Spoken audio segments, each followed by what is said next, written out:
Our scripture this morning comes to us from the from the book of Genesis, chapter 21, verses 1 through 7. I want to invite you now to hear these words of the Lord. The Lord dealt with Sarah as he had said, and the Lord did for Sarah as he had promised. Sarah conceived and bore Abraham a son in his old age, at the time of which God had spoken to him. Abraham gave the name Isaac to his son, whom Sarah bore him. And Abraham circumcised his son Isaac, and when he was 8 days old, as Isaac commanded him, Abraham was 100 years old when his son Isaac was born to him. Now Sarah said, God has brought laughter for me. Everyone who hears will laugh with me.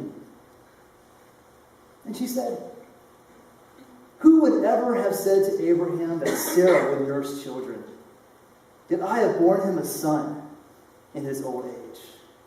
This is the word of God for all the people of God. Amen.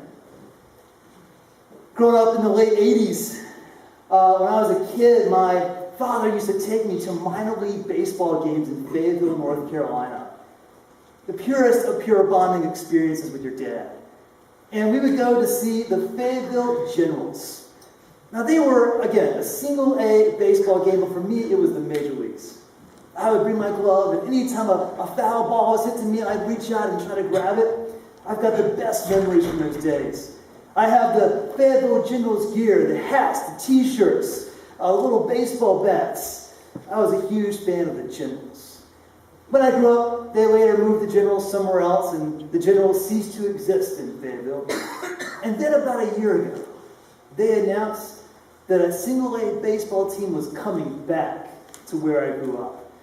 So for the last year, my dad and I have been talking about this new team. They're building a new stadium right now in downtown Fayetteville. It's going to help revitalize the city center.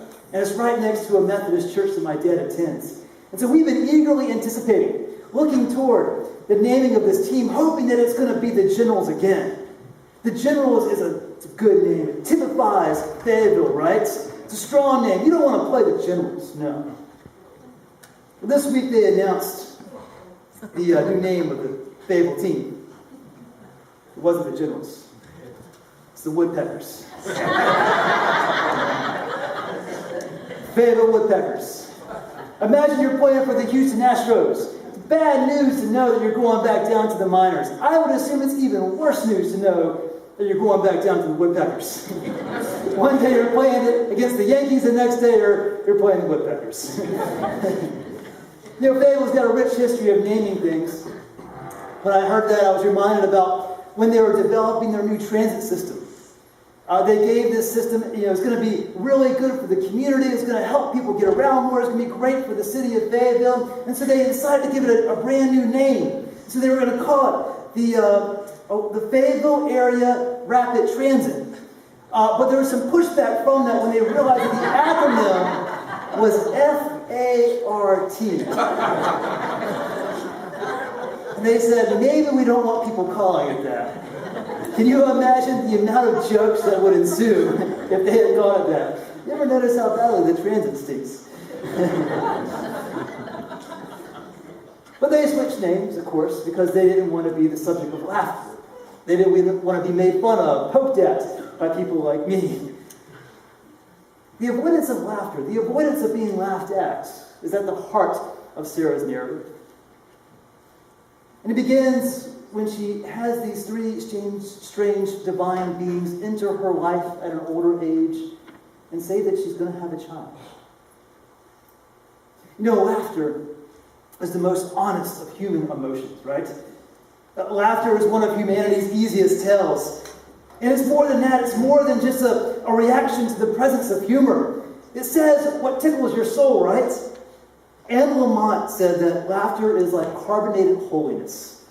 It tells us what tickles us. Laughing is not physiological, but laughing is a spiritual act. And for that reason, laughing is a bit of a mystery for us all. How we laugh, what makes us laugh, when we laugh, it's a mystery. I can't predict what's going to make me laugh. I can't predict what's going to be funny. People say, what kind of humor do you have? I don't know. It depends on the moment.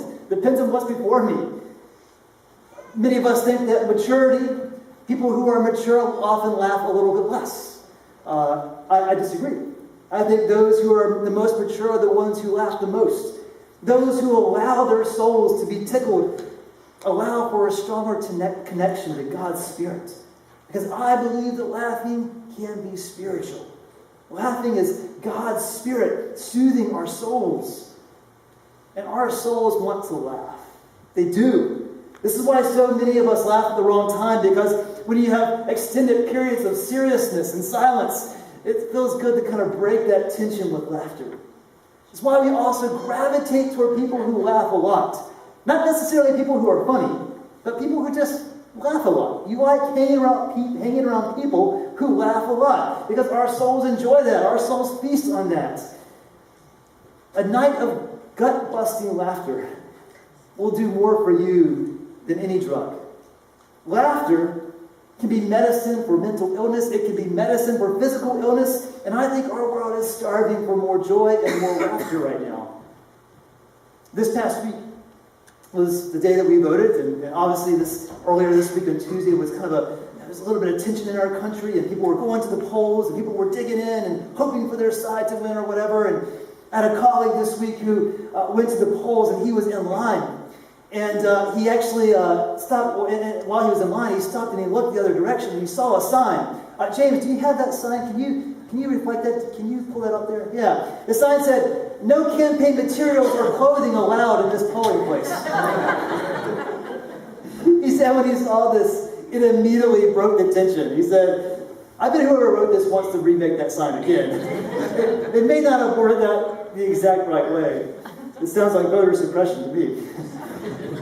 But he said in that very tense moment, that's the thing that he needed to cut through it. To realize that maybe it isn't as serious as we all thought it was. Maybe we need a little more laughter to cut the tension. Laughter can cut through pain. It can cut through tension like butter. It doesn't erase the pain, but it can cut it up and make it more manageable. In fact, I often advise people at funerals. I say, if you're giving a eulogy, I'll say, don't be afraid to make them laugh a little bit. It's okay to laugh a little bit. In fact, I dare say, contrary to what we believe, people want to laugh a little bit at funerals and memorial services. It feels good to do that a little bit. I was with a family one time. There was a woman. She was in her 90s. Her body had given out, and she had passed away. And the family was surrounding her, and it was really a very beautiful thing. And they were celebrating her, but they were also it was tense in their tears. And one of the granddaughters, she had to go to work, and she couldn't get out of it, so she had to leave the family. So she leaves the room, and I'm still with her. She comes back 10 minutes later. She shrugs her shoulders. She goes, well, they towed my car. And the whole family busted out laughing. And I was like, whoa, you're laughing at that? But it was so absurd. It was so ridiculous. The timing of having your tar coat while your grandmother is dying is the worst. And yet it happened to her. And there are moments in life where all you can do is give up and laugh a little bit. And just laugh at the absurd. Things happen.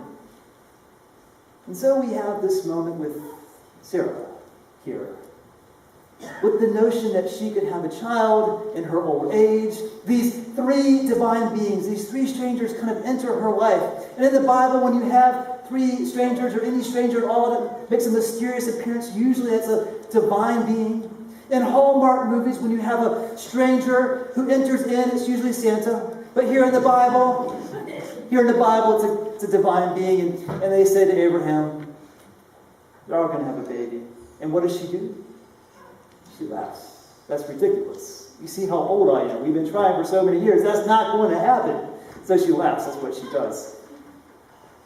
And so her laughter of shame, her laughter of embarrassment, turned to embrace. Because when she had that child, and when that child was a newborn, she named him what? Isaac, which stands for laughter. Laughter. And then she said, right there at the end of the passage, she said, now people will be laughing with me. Not at me, but now they're going to be laughing with me. See, Sarah was in on the joke. Sarah is laughing at the surprise, the absurdity that someone so old would have a child. She was in on the joke now. She got it. And she said, bring on the laughter. You can laugh at me having a baby at this age. I'm more than happy to laugh at that. God is an absurd God who does absurd things. And sometimes you got to laugh at them. You have to just say, wow, our God moves in ways we can't perceive. And sometimes God surprises us. But churches have a reputation for being places that suppress laughter. As if you were ever growing up in a church as a kid, have you ever been shushed down in church? Maybe you have. We often portray Jesus as someone who's a very serious, very stoic figure. And it's true that he came here to do serious work. The work of our salvation is serious work. He came here to be a prophet, to speak truth to power. That is serious, difficult work. But anyone who turns water into wine is going to be the life of the party. Anyone who travels with 12 guys all the time is going to share some jokes on their journeys. I seriously doubt that Christ was this stoic, super serious figure. My guess is that he was someone that had a smile on his face, that was eager to laugh at the absurdity of what God was doing in our world. I don't think Christ was a stoic, dour person. And yet we often portray him as being exactly that. And that sort of spreads through our churches too. And so churches can be a place of dourness. They have a reputation of suppressing laughter instead of giving people permission to laugh. There are obviously moments of reverence when we need to be quiet. But I do believe that you can take God seriously and still have some good laughs. Yet there are people in this world who don't laugh at all. You rarely see them smile. They're rarely surprised. They don't laugh. And I think that's because they're not looking to be surprised. They think they've seen it all. And so they never have any joy. They never have any moments where their soul gets tickled. They never laugh. Like Sarah, she didn't believe in God enough. She didn't have enough faith. She didn't think that she would ever be surprised by God.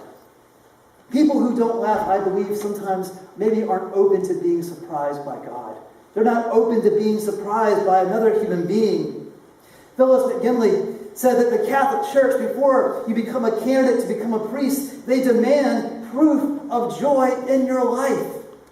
Proof of joy, proof of laughter. It's their way of saying that dourness is not a sacred attribute, but joy and laughter is. It's one of the fruits of the Spirit, joy is. It's an essential component to being a Christian. It's said that if you hang around people a lot, that you're 4 times more likely to laugh. And you are 4 times less likely if you only hang around yourself.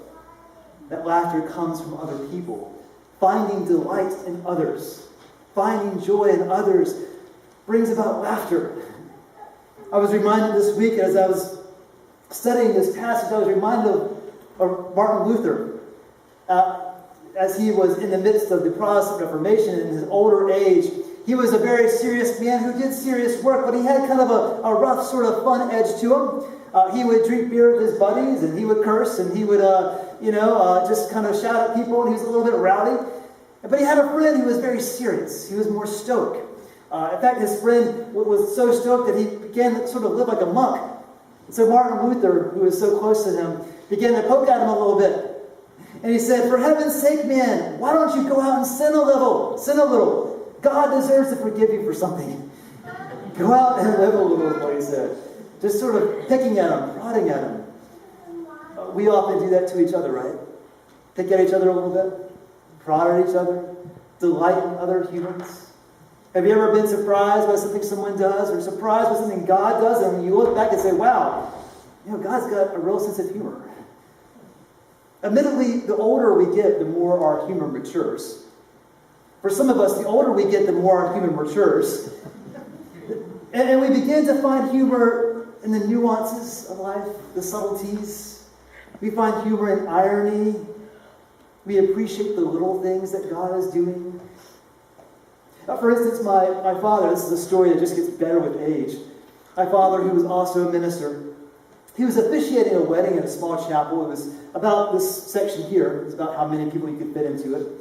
It was a little wedding, and he was was past the most tension-filled part with the vows, and then it was the part of the blessing and the exchanging of rings. So the best man gives my father the ring. But those little things are hard to hold on to, so he dropped it, and I've done that before in officiating a wedding.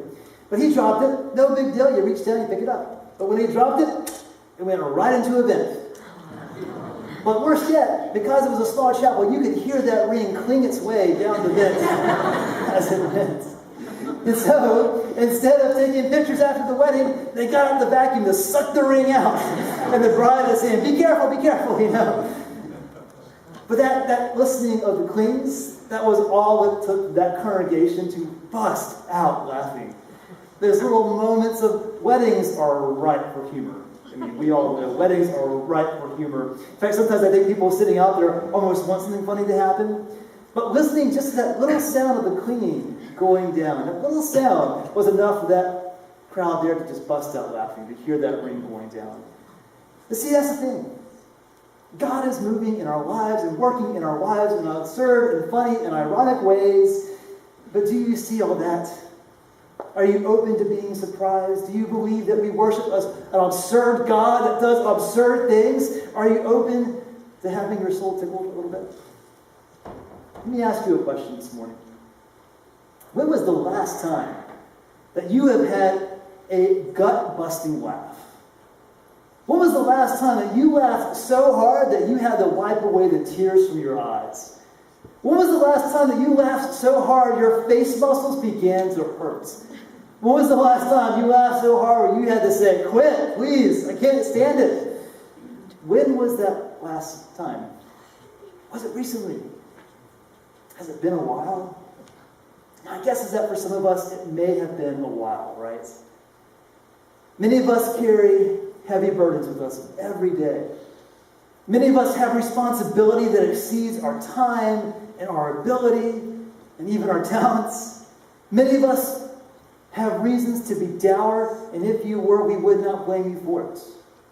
But if that is true for you, let me tell you, laughter is a necessity. Be open, church, to having your soul tickled a little bit. Pray with me now. God, we admit to you, we have often looked for negativities and not for joy. We admit to you that we've walked around with dour faces and we've missed the joy in front of us. So give us eyes to see the things that you are doing in this world. Help us, like Sarah, to be in on the joke. Help us, like Sarah, to laugh with others. Lord, help us to be open to being surprised at what you're doing in this world. We pray these things in your name. Amen.